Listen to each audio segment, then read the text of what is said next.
Greatest gut health mistakes. Do not ignore these symptoms. Gut health is the most important health because of how massive its impact on overall health.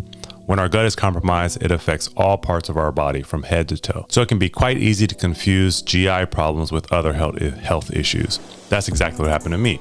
I was so focused on treating the symptoms of gut distress, such as skin issues and allergies, that it was a long time, a few years in fact, before I realized my gut was actually the problem. And by that time, it was too late. I was nauseous almost all the time, and I had to use the restroom instantly after eating. I also thought it was a stomach bug for about a week because after about a week, I would feel better, so I'd take a few days off of work, and then I'd come back to work for like 3 weeks at a time, and then I'd have to take another few days off just because I thought the stomach bug came back.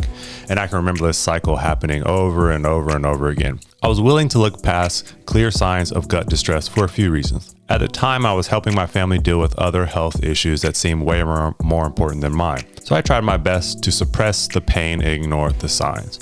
I can remember we were all in DC visiting the African American Museum. I was so plagued by my stomach that I couldn't even make it out of the hotel for the second days of tours. And that's when I decided to make a doctor's appointment. I continued to feel crappy throughout the trip, but as soon as we got to the airport, I felt better. So what did I do? I canceled my doctor's appointment. I played it off as a stomach bug, but deep down I knew it was a significant problem. From the signs of internal bleeding to not being able to sleep through the night. These are clear signs that my gut was going through some major problems. But instead, I kind of kept doing this cycle of feeling better, then feeling horrible, then feeling better, then feeling. It was probably 4 months or so before I decided to actually go to the doctor and not ignore these signs anymore. So it's important to not be like me, to not ignore these very important gut health signs. You should never ignore internal bleeding, signs of internal bleeding, frequent bloating, frequent stomach discomfort, unhealthy stool habits. Go ahead and check out the Bristol stool chart if you're concerned and you want to know what that signs are. Low energy and brain fog, never feeling rested. This was a common thing that I was trying to push through just because of who I am, until a coworker was like, we need to get you some help because you don't look so good, buddy. So that was like a wake-up call that other people are now witnessing everything that I'm feeling. It's showing on the outside. Sudden weight loss or weight gain.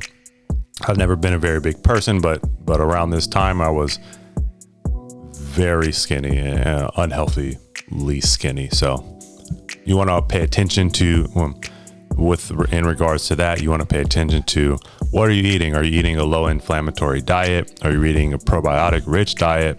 Are you eating prebiotics? If the answer is no to all of those and you have all these symptoms, you probably are not doing the right things to take care of your gut.